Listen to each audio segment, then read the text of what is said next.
Welcome to LOA Today. Walt Thiessen and life coach Cindie Chavez here. It is Wednesday, January the 10th, 2018, 8 a.m. Eastern Time, with your first daily dose of happy. And good morning, everybody. I hope you're off to a great start today. I know we are.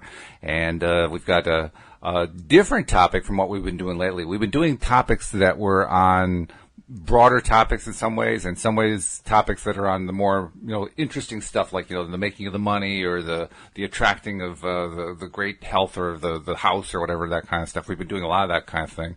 But we're going to get back to relationships this morning because it was something that I've been noticing, particularly in Facebook groups, a lot of discussion, Cindie, about using the law of attraction to attract back an ex. So we figured we would do a show on using the law of attraction to bring back an ex. How's that for a creative title? I think it's a creative title. I think it's an evergreen topic. Like I said to you earlier, I don't go a week without an email in my inbox with someone asking me for help with this. So it's definitely something that's getting discussed, like you said. So sure, let's talk about it today. Absolutely, yeah. I mean, there's one group that I follow on Facebook just because there's a lot of activity in it, and I swear there must be 2 or 3 people who raise it per day in that group. So a lot of people focus on it in a big, big way.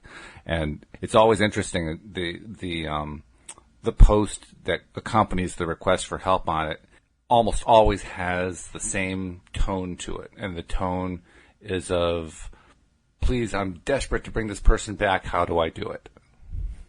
Yeah, heartbreak is painful.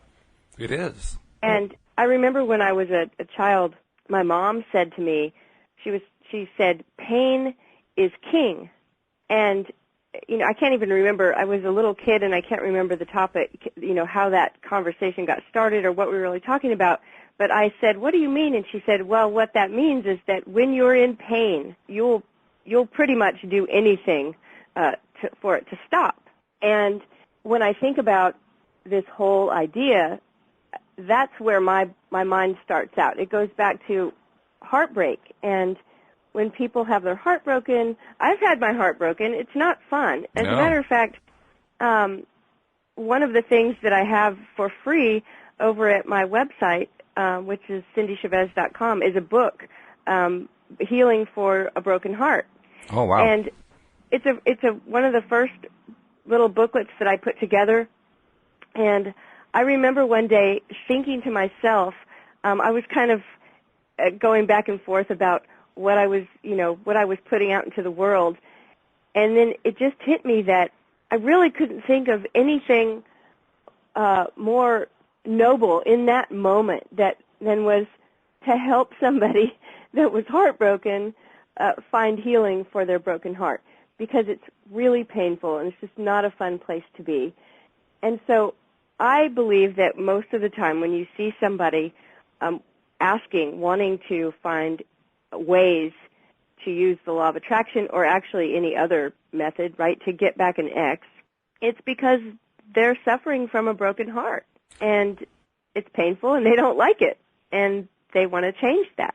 And I have had people tell me that they have a lot of good memories of, that, and I think, the whole idea of the grass being greener, I think that sometimes when people are suffering from a broken heart and they look back and they start remembering all these wonderful things that they want to have again in their relationship, that there may be a little bit of that grass greening going on, because there is a reason why they're exes. This is true. Yeah, relationships don't break up just because. And so whatever that reason is, sometimes I think it might get discounted, and what happens is it's easier to see all the wonderful things. And it's kind of like the same exact thing that we go through and talk about with law of attraction in general, right? It's like I opened the book Ask and It Is Given. Is that the one you're reading right now, Walt? It's one that I'm doing a chapter by chapter with David on Sundays. Okay, I thought that was when you were going through. I opened it just kind of randomly. Okay. And the page that I opened it to and looked at this morning, it said, there's always two thoughts.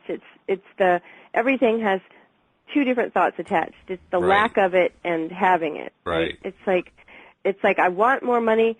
I hate not having enough money. Mm-hmm. I want to be in better health. Oh, I don't like having this cold I've got right now. Right? So it's like two sides of the same coin. And I think that that's kind of what happens there is it's like things were so good, but let's not talk about why this relationship this person is an ex, why this relationship has broken up. And on top of that, the other way of describing the lack is I had this relationship that had its pluses and minuses before, but now I lack the relationship. It's like it's missing. I'm focused on this missing, and this missing is my entire life right now. And that's a good point, because that's actually what happens is that it becomes, and this can happen with anything, but we get obsessive over it, right? It becomes, the person becomes where that's the only thing they're thinking of. And also the sense that if I just had this person back, everything would be better. Everything would be right. And so I get these kind of emails a lot. And the thing that I always want to point out is that, first of all, and it's kind of funny, a lot of people ask me, can you help me with this? Mm-hmm. And there's a lot of things to talk about here because, first of all, the whole idea that you can create whatever you want, right? We talk about this a lot as law of attraction coaches, as teachers. We're always saying, like, you can have whatever you want. Sure. If you can focus on it, if you can believe for it, and then all of a sudden there's this, okay, well, then I want to get back this X. And this is where I say, okay, but here's what we need to talk about, is that now we're talking about another person that also has the ability to have what they want. Right. And so where do we draw the line? How is it okay for me to decide what other people get?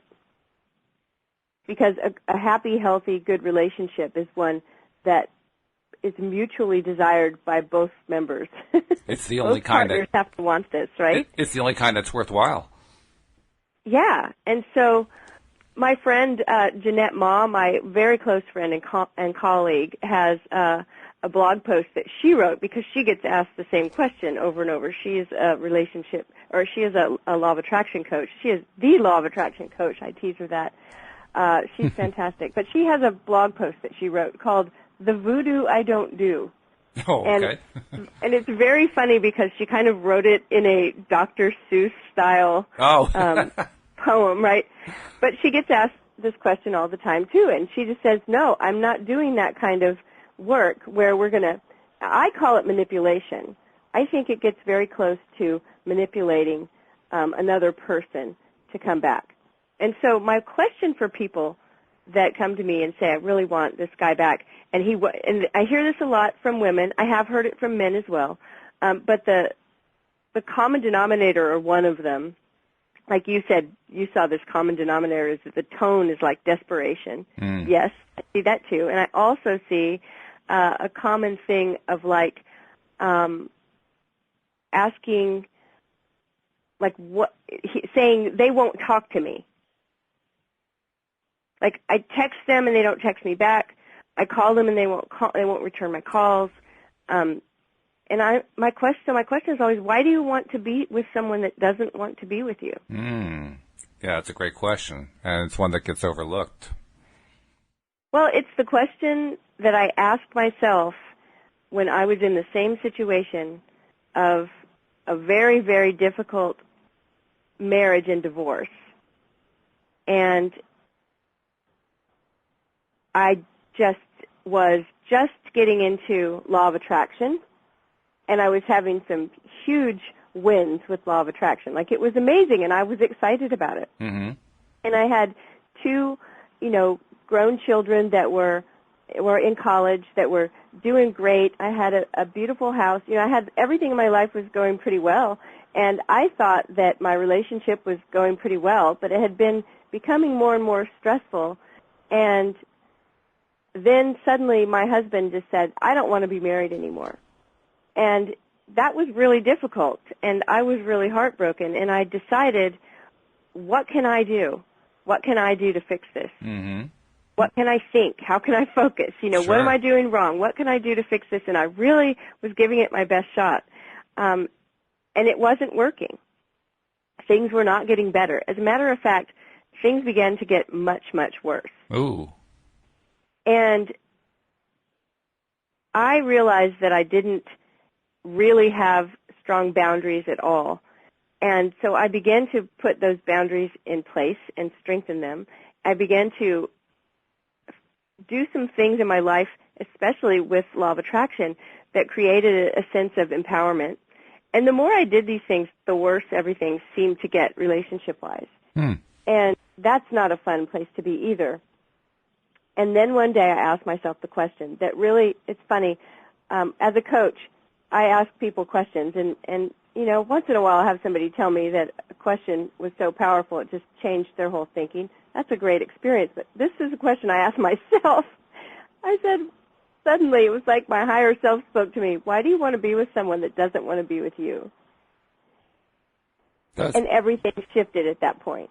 I mean, it was like night and day. I was stunned at my own question and realized I don't want to be with someone that doesn't want to be with me. I want someone who is crazy about me. I want someone who wants to be with me. I want someone who wants to be, you know, wants to build a great relationship with me.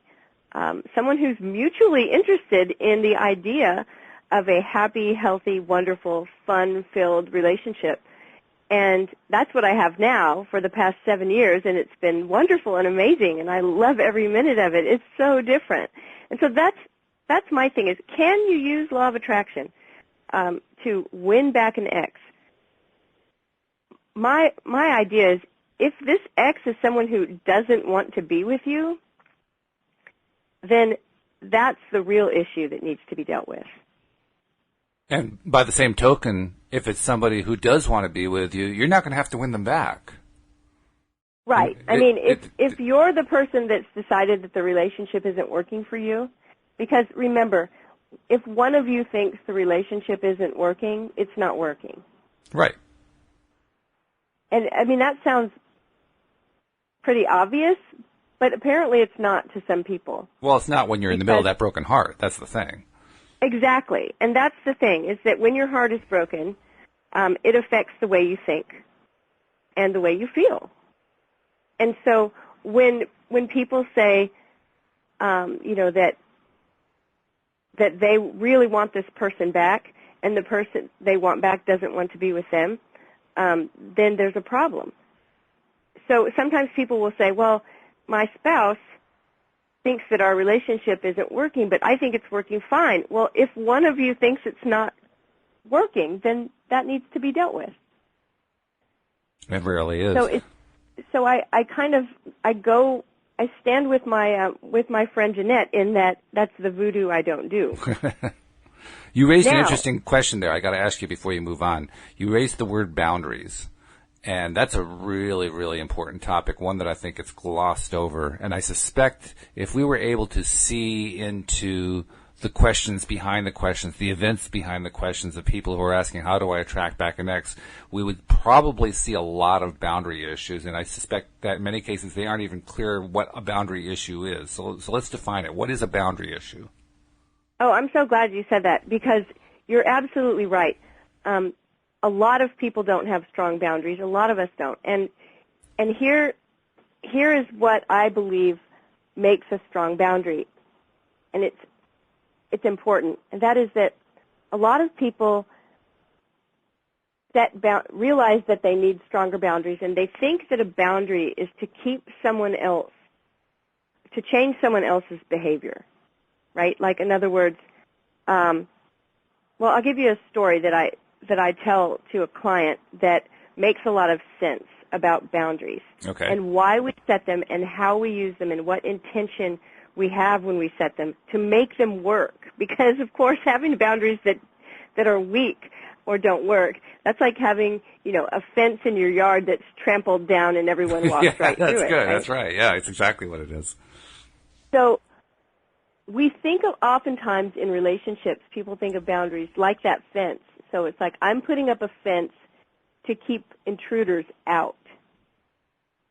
But the subtle difference is putting up a fence to contain the experience you want to have in your yard.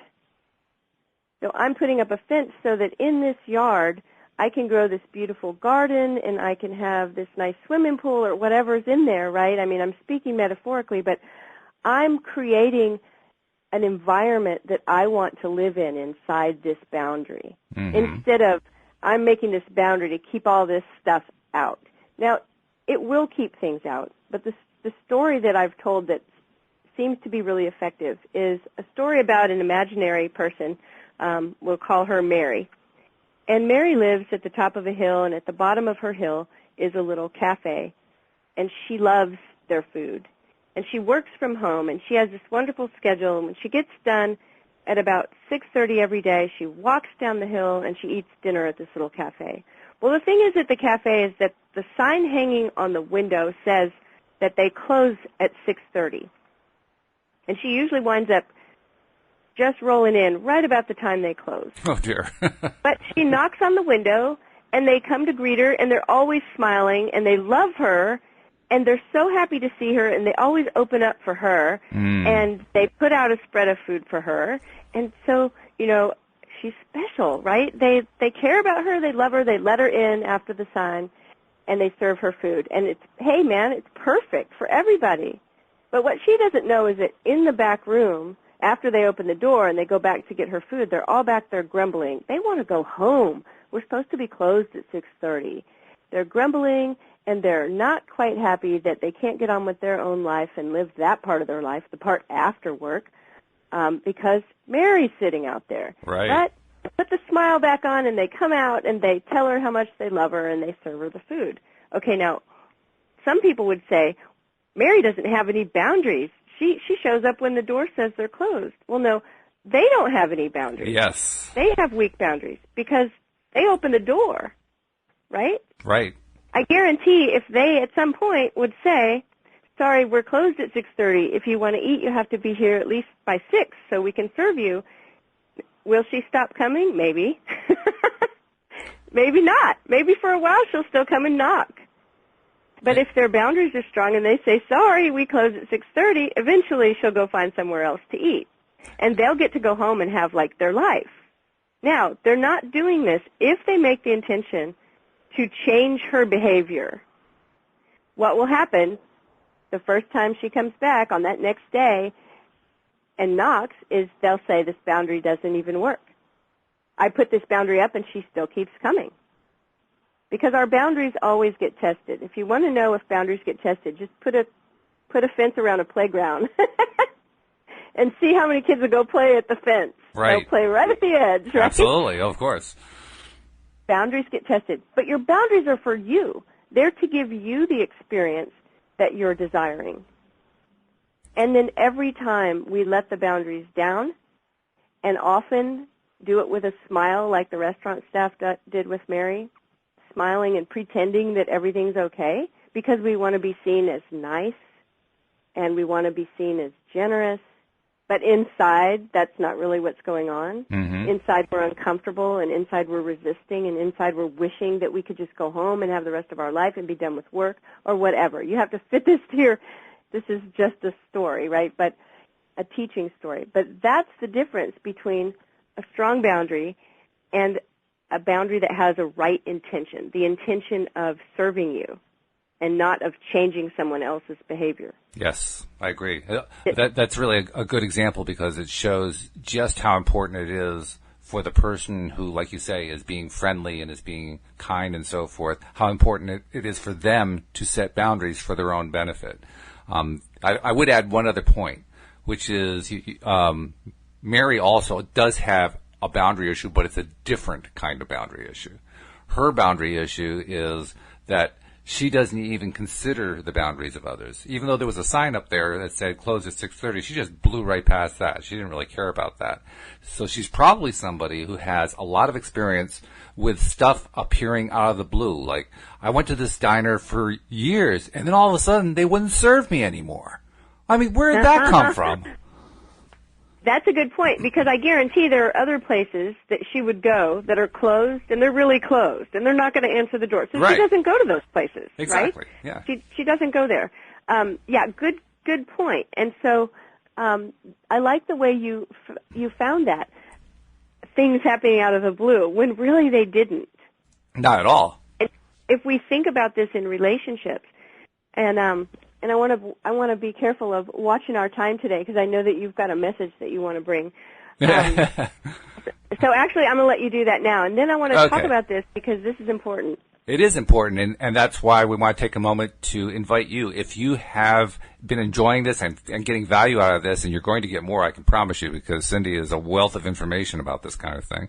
But if you're enjoying this, we just want you to take a moment and share it with friends, on your social media circles or offline, emails, anybody that you think of that has an interest in the law of attraction and might even have some interest in relationship issues. Please share this episode with them because we want to get LOA Today into the hands of as many people as possible. Those people who know about it and who become listeners are loyal listeners. I mean, we're seeing it in the numbers. They just listen to episode after episode after episode. So we just want to make sure more and more people get that chance to find out about us and to, enjoy the same daily dose of happy that you're getting. So just wanted to insert that. Now back to our regularly scheduled program. Well, I'm thinking about this whole idea of boundaries and a word that you just said, and I can get persnickety about words sometimes, but this one I think is important. It's the word nice. And here's what I think about being nice. I think we do too much of it. Now, that doesn't mean people often will translate me saying that to saying that I think we should be mean. And I don't think we should be mean. I think that we should always be kind. There's always a place to be kind. And in our story, in our teaching story of the cafe and Mary, the owner could certainly be kind about telling her, I'm just not going to open up anymore, right? Mm-hmm. There doesn't have to be meanness. Not it at all. Can be kind. But nice is when we put the fake smile on. Nice is when we laugh at an inappropriate joke at someone else's expense. Nice is when we go way far and above doing for someone else when inside we know our own needs aren't being met. Nice doesn't really ever serve anyone. And so kindness is always a win. Kindness is pretty much always appropriate, and we always can be kind when we're setting strong boundaries. And yet, in relationships, it's one of the things I see that, just like you said, eventually down the road, well, I don't know what happened. I thought everything was fine, and then it just all blew up. It often comes because someone is being nice. Mm-hmm. They're being nice and nice and nice and not really paying attention to what's going on. And we do it for all sorts of reasons. The intentions around niceness, generally speaking, are honorable. It's that someone wants to make other people happy. Someone wants to be generous. They want to be compassionate. They want to have a reputation for being a nice person. I'm kind of making air quotes over here because it's like I just want people to think I'm nice. I don't want people to say bad things about me. I want to be nice. And so what happens is this over-giving and over-sharing and over-generosity where they're worn out. As you were describing, and they start to get resentful. That's where resentment starts coming in. Oh, absolutely. As you were talking about the difference, as you see it, between kind and nice, and then you said kindness, I said to myself, like in the back of my head, I heard like a light switch go on. I said, the word is kindness, not kind nice. Huh, nice. I like that. Yeah, kindness. We can always, and it's kind of a fun thing to, when you have to be, when you've decided to set a boundary. Look, boundaries, when I bring up the word boundaries to clients, oftentimes it's an audible people don't like to talk about boundaries. People don't like to set boundaries all the time. And I think it's because they anticipate it's going to be hard.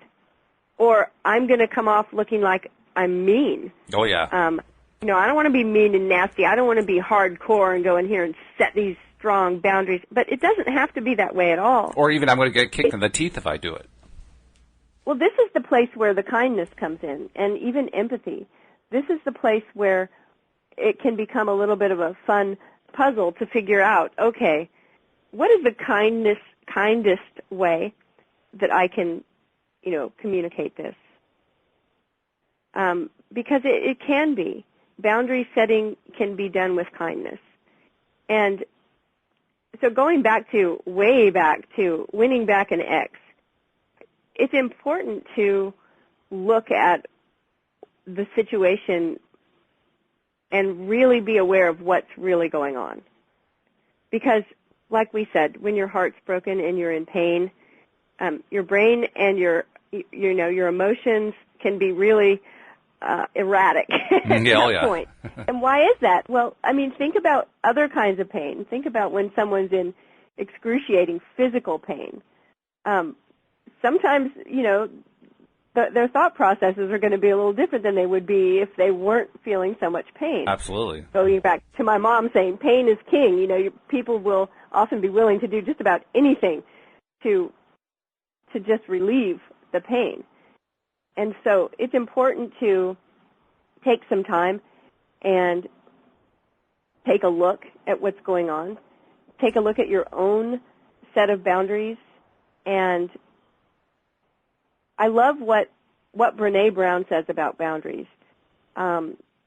She says that, and I'm paraphrasing, but it's simple. It's at the very basic level, a boundary is just letting someone know what's okay and what's not okay.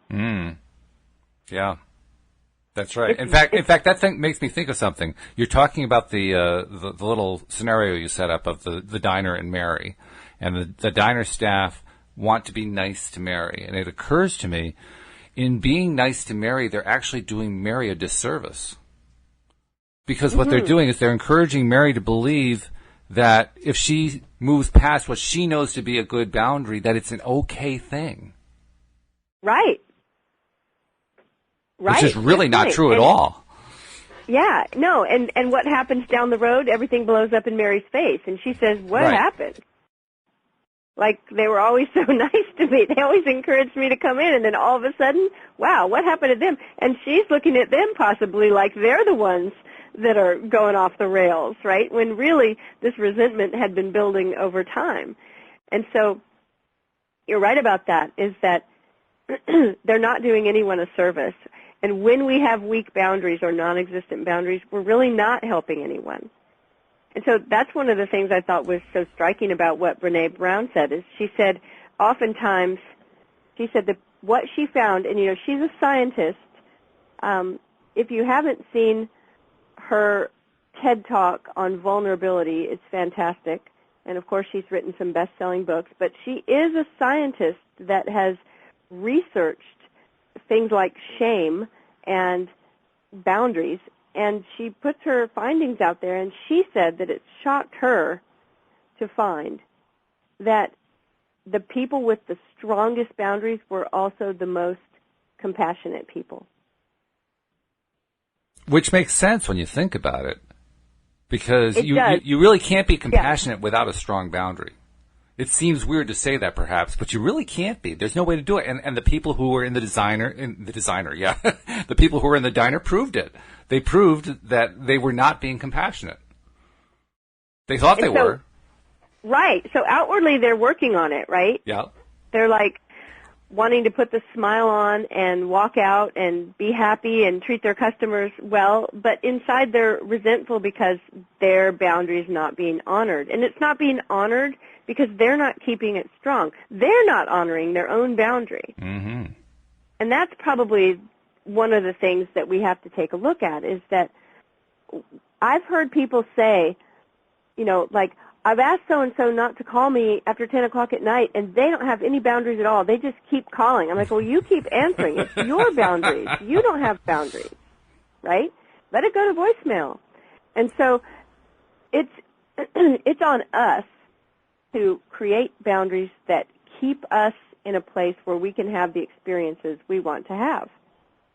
And it's on us to enforce those boundaries by honoring them. Like, we have to honor them first. And that's one of the things I see in relationship, is that everything is a big mirror. So as far as law of attraction in relationship, whatever we're getting is probably what we're also giving to ourselves first. When I was in a marriage where I wasn't being respected, I wasn't really respecting myself. Mm.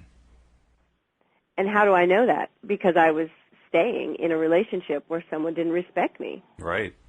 I was basically saying it's okay, just like the restaurant owner was saying it's okay. Yeah, Yep. I know the sign says 6:30 we close, but hey, you're here, come on in. I'm a It's rug. okay. Walk on me. Yeah. And so, I know that we took a vow to honor each other and respect each other, and you're not, but it's okay. Yeah. I mean, that's basically what I was saying without really knowing it. I've told that story before about always deferring. There was a time in my life where I was always deferring to everyone. And I catch myself still today doing it sometimes, but every question, what do you want for dinner? Where do you want to go? What restaurant? Oh, I don't care. Let's go where you want. Is there a movie you want to see? Oh, I don't care. Well, let's just see what you want. Like, I always was deferring, and not just in my intimate relationship, but with my friends, with everyone, with my kids. And I did it thinking, here was the part, I was really thinking that I was just easygoing, that I was just generous, right? But over time, I remember that some people that I was involved with, a group I was involved with, made some plans without me one time. And here's the thing, that they were plans I would have agreed to. They were great plans. Mm-hmm. But for some reason, I got really upset when I found out that the plans got made without me. And I can't tell you I heard an audible voice, but, man, I heard loud and clear the universe speak to me and say, oh, I'm sorry, well, I thought you wanted to be last, so you always put yourself last, so I just put you last. That's true, yeah. And I realized that, oh, my goodness, like the more I did it, the more situations I got into where no one even considered me. People stopped asking me what I wanted. Well, of course they did. Every time they asked me, I said I didn't care. Why would they keep asking? And so in that moment, I changed everything. I was like, okay. And I started answering the questions. Someone asked me, what restaurant do you want to go to? Man, it was hard at first. I realized I hadn't done it in a long time. I would just dig down deep, and I would just pull out an answer from somewhere. It's like, I don't even know. If I don't know, I'll make something up. But I started standing in my own power a little bit when people asked me things, and things started to shift. I can add to that. I can add to that story a bit because it's an issue I've had for sure. And my wife has challenged me on it. That's one advantage and / disadvantage of being married to a former psychotherapist, because you don't get away with a lot. And one of the things that she wouldn't let me get away with was never having a preference on, should we go here to go out to eat? Where would you like to go to eat? What do you want to do today? And I would never have a preference. And I really didn't. I mean, it just didn't matter to me at all. Do you want to have chicken or do you want to have fish? I don't care. I really didn't care. What I didn't realize is that by constantly not caring, I was basically demonstrating that I had cut myself off from my own preferences. I didn't realize that. Yes. I had no idea that was going on. Well, and I'm glad you said that, because that was my experience too. I can't say, that I made some conscious intention, from the get-go to always make sure to defer to everyone. It wasn't that at all. It was, I didn't really know that I was doing it all the time until, like you said, this is fantastic. You cut yourself off from your preferences. And here's what we know about law of attraction. You've got to be in touch with your preferences. Oh, yeah. Right? Yeah, and I mean, that's where I really learned it, actually. When I was trying to learn how the law of attraction works and it got down to the preferences thing, I realized I was in trouble. Because I didn't have a history of wanting things, of preferring this thing or over that. And I mean, it's to this day, I still have problems with it at times. It's like, what do I prefer? I don't know what I prefer. Well, I better find something, otherwise nothing's going to happen. It's such a good point. So, yeah. I mean, that's exactly. So, in relationships, we're talking about, can I win back an ex using law of attraction? This is all really pertinent to that question, because in relationship, it's really important that we know our preferences and that our preferences are known and honored. Now, that doesn't mean that And that I we get honor my way all of the time. No, of course not. Because in relationship, we honor each other's preferences as well. Right. But there has to be some kind of balance and knowing that that's what makes a relationship and not just a one-sided entanglement. There's a difference. It makes the relationship, but it also makes it possible to have a happy life. You can't really have a happy life on a consistent basis unless you have preferences that you express. And one of the ways that I learned that was when I read about a guy who is a researcher, and I'm thinking he's at UCLA, and I can't tell you what his name is because I believe it's an Indian name that, for me, is completely and totally unpronounceable. So, don't even go there. I'm not going to try. But this guy was an interesting guy in that he has a history of researching people, working with people who have brain damage. And most commonly, the brain damage of the people he works with is in the areas of the brain that are associated with emotions and the expression of emotions. So what this actually works out to is that most of the time they can't easily connect to their emotions, or they can't even connect at all. They just can't do it. The physical hardware is missing. I'm not totally convinced that that is an accurate description, but that's the description he gives, so I go with it for now. Anyway, he tells how he's got this sadistic side, I have to say. He has this little thing that he likes to do with his clients, his research subjects. He likes to say, let's go out to lunch. And the client says, sure. He says, well, so you pick, where are we going to go? And it inevitably goes something like this. Well, says the client, there is restaurant A, and they've got really good food, but there's also like an hour wait to get in there. So, we really don't want to wait an hour. Now, there's also restaurant B, but their food isn't quite as good. Now, restaurant C, their food is good, but they're like, that's an hour trip away. So they're plus the time of waiting. That's going to be a really long wait. Restaurant D, I haven't heard a whole lot about restaurant D. Maybe we shouldn't really go there because we really don't know about that. They'll never be able to come up with an answer because emotions are required in order to have a preference.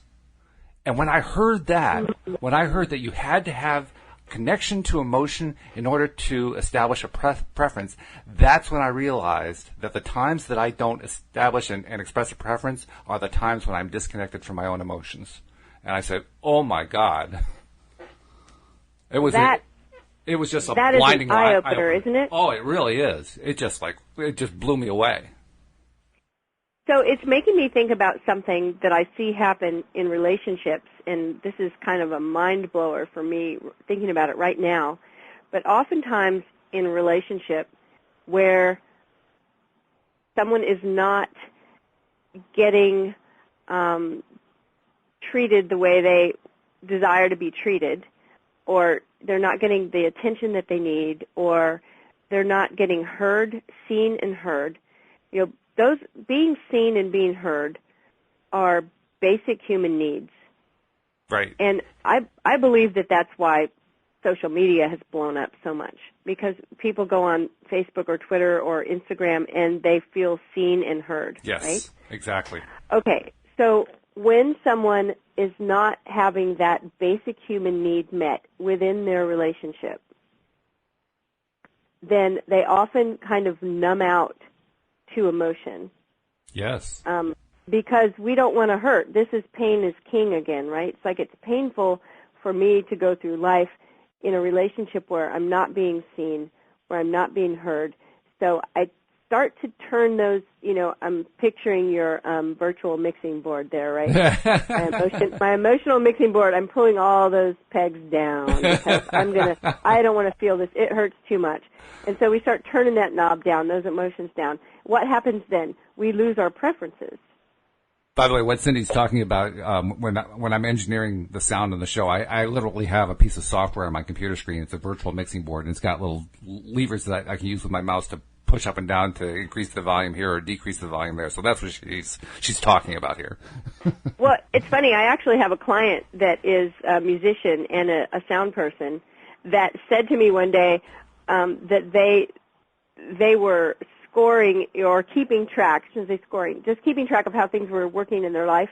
They actually had drawn a mixing board with little, Instead of like some people draw a circle and that like a pie shape, and they'll say, well, this area is really great. No, they had a mixing board. So I always think about that in my head.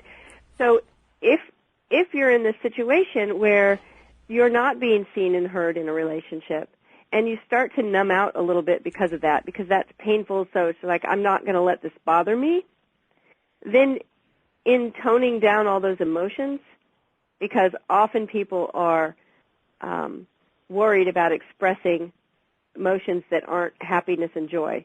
We talked about this before, right? All those emotions that we're sort of like trained not to express, anger and frustration, like a lot of people judge those as bad emotions or negative emotions. Don't bring your negative emotions around here, right? I always say, no, emotions aren't positive and negative. They're just emotions. They are. They're all valuable, right? So when we start tamping those down, then we're disconnecting from our preferences, which is the big aha moment you just gave me with that. And so then we get into a place where suddenly we don't have any preferences, and we're like, yeah, I don't care. I don't know, whatever you want. We can't make a preference. We can't figure out what it is. I think it's all tied together. It is. So, sure, because the whole idea of emotions just being, emotions, like you were just saying, do we call them positive and negative? Sure, we do. And the reason we do is that the positive emotions are the things we prefer. The negative ones are the things we don't prefer. And that's what we really mean when we say that they're positive or negative, feel good, not feel good. We prefer this, we don't prefer that. That's the real meaning. Yes. And so it's important to recognize that. It's important to be okay with the emotions that are on the lower end of the emotional scale. Mm-hmm. To recognize them as valuable, and when I say be okay with them, I don't mean that they become a preference. We don't prefer to feel sad or you don't want to angry live or there. frustrated or any of those things. No. We don't prefer them, but shutting them down is not helping. Right. Honoring them, recognizing that they have a really important message to tell us. They're there because I call it the voice of love. This is how our higher self, our wisdom, this is how it speaks to us through our feelings and emotions. It's the only voice it has. That's when true. we get a knot in our stomach, when we feel frustrated, our body is speaking to us. And when we don't listen, when our body whispers to us, eventually our body will be screaming at us, and that's when we get into the pain thing for real, and we have to pay attention. It's also when we get into health issues. Yeah, absolutely. Absolutely. I've had more than one client on the phone with me where there was actual physical pain, and by the end of the session, the physical pain had gone because it was just an out-picturing of something that was actually, it's funny, we have all these metaphors, right? We say a pain in the neck. Right, yeah. I mean, we have a lot, and that's how our body often speaks to us. Louise Hay wrote a book on it, You Can Heal Your Life, where she talks about the physical pain and malfunction of different body systems and what it's actually saying. So I love that you connected the preferences, the lack of preferences, to lack of emotion. Yeah. Yeah, it was a big thing. That's fantastic. It was a big deal, and it still is. I can't say I've totally ironed it out in my own life, but at least now I know what the issue is, what the real issue is, and I know where to focus my attention. So that's what I've been doing. I've been trying to practice having more preferences. Well, and that was the thing that was so mind-blowing to me when I realized it that day. When I realized, and thank goodness for that sort of epiphany that happened, because it seemed like someone was just laying it out for me. I can't even feel like I can take credit for figuring out. It's just like, wow, okay, I've been deferring to everyone. I don't have any preferences here. I need to change that. And it was hard at first. Even a simple question like, where do you want to go for dinner? It was like that feeling that you have in your brain when you're doing like some kind of difficult math problem. Yeah, right. Like really straining. I would really have to go into this mode of like thought, figuring it out. What do I want? Because like you said, I realized I didn't really care, but I knew it was important to start caring. Well, interestingly enough, for me, actually doing the math problem is easier. Yeah, right? It Exactly. is. Math is like my best subject. I do it. My wife's constantly asking me, so if this and this, how do I, what's the answer to that? Oh, it's this. Bang, done. It's like right off the top of my head. And she's taking hours to figure the thing out. Math is so easy for me compared to preferences and emotions. So there you go. It's like taking the time to just make sure that you come up with a preference. Yeah, yeah. Now, there is one other thing. I encourage everyone to do that today. Oh, absolutely. Yeah, I In agree. any situation where you normally just wouldn't care and wouldn't have a preference, Yeah, don't wait until you have a missing X or something like that. Do it right now. It's much better to do it now because this is the time when you can actually handle it. Yes. Yes. And I think the one thing I'd like to address about that whole getting back an X is that it's the same thing we talk about with everything else that we have as a desire, is that we desire things because we think that having that thing will cause us to feel a certain way. Mm-hmm. And it shows up in language. You hear people all the time, oh, well, I'll be happy when whatever. Right. Like, I'll be happy if I can just get this better job, lose these last 10 pounds, whatever it is. I'll be happy when. And the truth is, we can be happy now.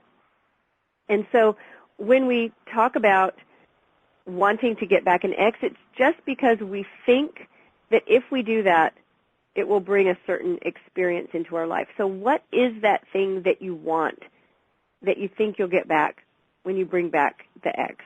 Mm. And, it can be a lot of answers to that question. Everyone's going to have a different answer. Maybe it's status, maybe it's security, maybe it's comfort or fun or, whatever it is. There's going to be answers that feel right to people and wrong to some other people, but there's no right or wrong answers. It's just you think that having back your ex will cause you to feel something and cause you to have a certain quality of experience. So dig a little deeper and figure out what that is, and then start giving that to yourself. Give that to yourself. If you think you'll have more fun, then figure out something else that would bring some fun into your life, Yeah. There's another aspect to that, too, and I'm just realizing that we haven't really touched on it, but it shows up a lot in those posts I was talking about on Facebook. And that is very often the same people who are posting these questions about how to get an ex back and who are having boundary issues in many cases, they're also often the same people who talk about how that ex, in their minds, was their soulmate. We should talk about what soulmates are, because that's one of those topics that I think have it's kind of gotten out of control in some sense, because it's turned into a desperation thing. There's only one soulmate for me. That was it, and he's gone. My life is about to crumble. Well, that's an interesting thought.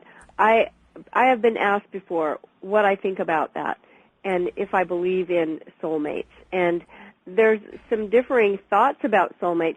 Some people will tell you that your soulmates, and I say that with plural, I don't believe that there is one, there's billions of people on the planet. Do I really think that there's only one person on the planet that's a fit for me? No, I don't. I think that's crazy. I think that there are lots of potential people that would be a great fit for me. I want to find one of them. And so the person that I'm with, my spouse, we refer to each other as each other's soulmates. Do I think that if something happened to one of us today, that the other one would just be lost for eternity without a soulmate? No, of course not. I don't think that.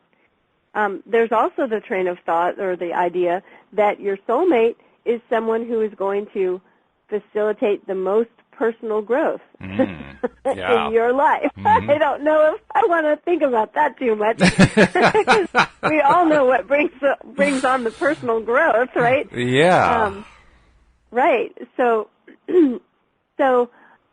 I don't believe that there's just one person. If we talk about the idea of soulmates, we can make it a plural and know that there are people that come into our life that we get a sense of knowing them before, or we get a sense of being immediately close. That's just like we just hit it off with this person, whether they're, intimate partners or just platonic friends. I have friends in my life that, it seems like the minute we met each other, we were just long-lost sisters, Sure. Just like, wow, where have you been? Like, you hear people say, oh, he's my brother from another mother, right? It's like family kind of relationship. And so to think that in the entire population of the planet there's just one for me, that's so limiting. Don't limit yourself that way. There are plenty of people out there that would be a fantastic fit for you. And maybe they're all your soulmates, right? So that's what I say to that. I think that is another symptom, that thought of desperation and, oh my gosh, I lost my soulmate. We have to be back together. We're soulmates. I also believe that we can be soulmates with someone and that it's not something that's intended to be forever, especially when we think about coming into each other's lives so that we can learn something. I agree with you. I think there's also people who would be really taken aback by that because they believe that if you're a soulmate, you're a soulmate forever. And I think there's also an argument to be made for that, but not necessarily the way they think about it. And let me tell you why I think that. One of the things that I've learned about, particularly through Abraham Hicks, when learning about how the law of attraction works and how the universe is organized, so to speak, is that on the one hand, and they don't say this, this is me saying this, but this is the conclusion I've drawn by listening to them and to others. On the one hand, we are all one. We are all one energy field. The non-physical aspect of us is energy. We're all part of that same energy. On the other hand, we're all individuals. And that sounds like a paradox the first time you say it. But when you think about it, what you realize is, sure, it's like being part of the same family. Doesn't mean that the individuals in the family aren't individuals. It just means they're also part of a family. There's really no contradiction between being part of the one and an individual. Well, right. Here's the thing. If you're part of the one, that means everybody in one way or another is your soulmate. Because your soul is your inner being. And these are all the people you're connected to throughout eternity. Well, that means everybody on one level or another is your soulmate. So now we have to ask ourselves, so what do we mean by a soulmate? Because what some people are trying to say is a soulmate is the one and only person who can make me feel X. And that's where they go off the rails. And the one and only person that can make you feel X is you. Exactly. And that's why I said, I had this conversation with someone yesterday about synchronicities. And I said, look, whenever I hear someone say, that they had a synchronicity and they say they love experiencing synchronicities because they recognize that they're on the right track, I get a little squirmy when I hear that, and I'll tell you why. And I'm not saying that I haven't also felt that, but in my relationship, in my marriage that ended badly, there was a lot of emotional abuse that got worse over time. So when the marriage ended, there was a lot of emotional abuse going on and verbal abuse going on. It wasn't there at the beginning. By the end, it was blown up, right? Right.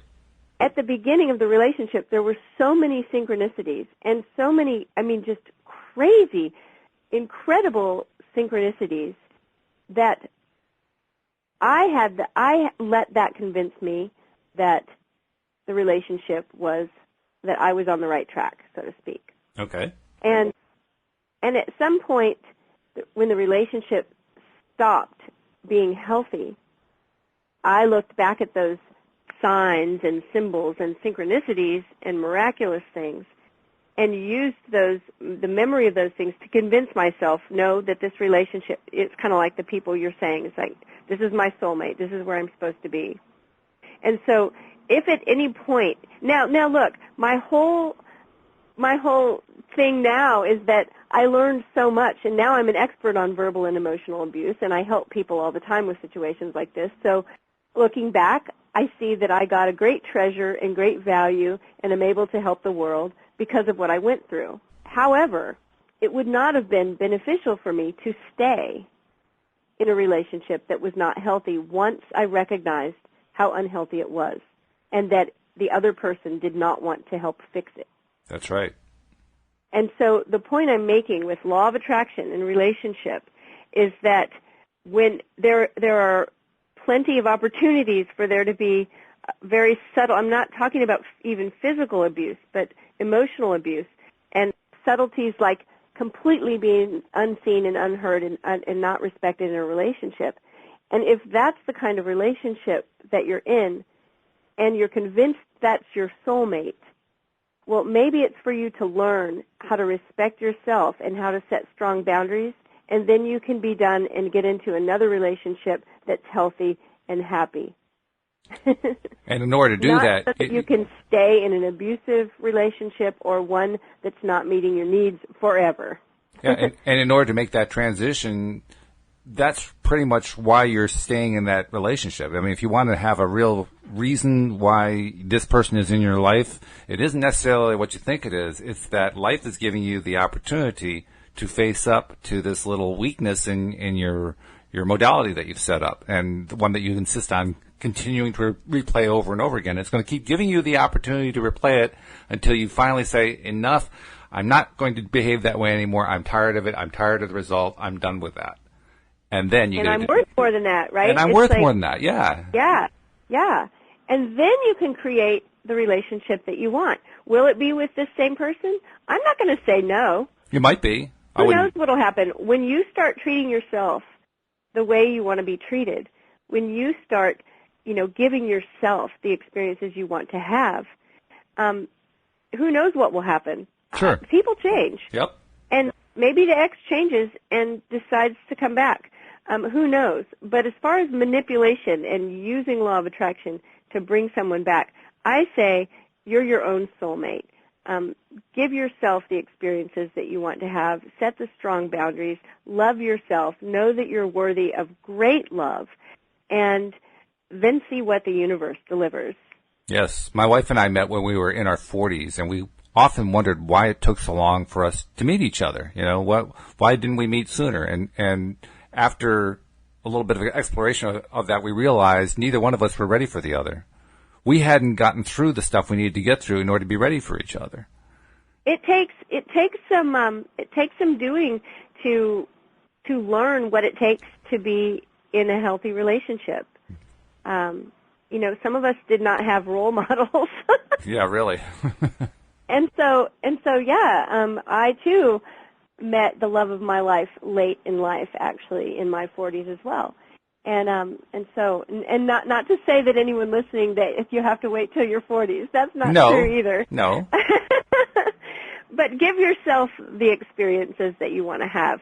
It's on you. Like, take responsibility for having the life that you want. And that's a great way to end it, because we're running out of time. We got to get 2 more messages in here. One being, if you have not yet subscribed to the podcast, please do so, because that's how you don't miss any of these wonderful episodes of all the different topics that we explore. This one was actually a little bit more serious than what we often do, but it was really important. A lot of the episodes they're just fun. We're just laughing halfway, half the time that we're on the show. So it's a great way to really do get your daily dose of happy. You subscribe by going to loatoday.net, or on your iPhone you can go to the iTunes store or to your podcast software, either one, and just use the little magnifying glass to do a search on LOA Today. If you have an Android phone, such as a Samsung or a Google phone or something like that, just go to the Google Play Store, again, search on LOA Today, and you can subscribe.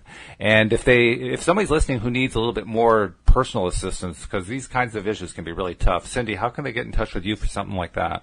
They can find me online at cindychavez.com, CINDIECHAVEZ.com, or email me at cindy@cindychavez.com. All right. Cindy, I think we hit it out of the park again. This has been great. I look forward to doing it again with you next week. Awesome. Have a great weekend. Yeah, you do the same. And be sure to come back later today and the rest of the week, because we're doing this twice a day, all 5 days of the week. And we'll see you next time here on LOA Today. Goodbye, everybody.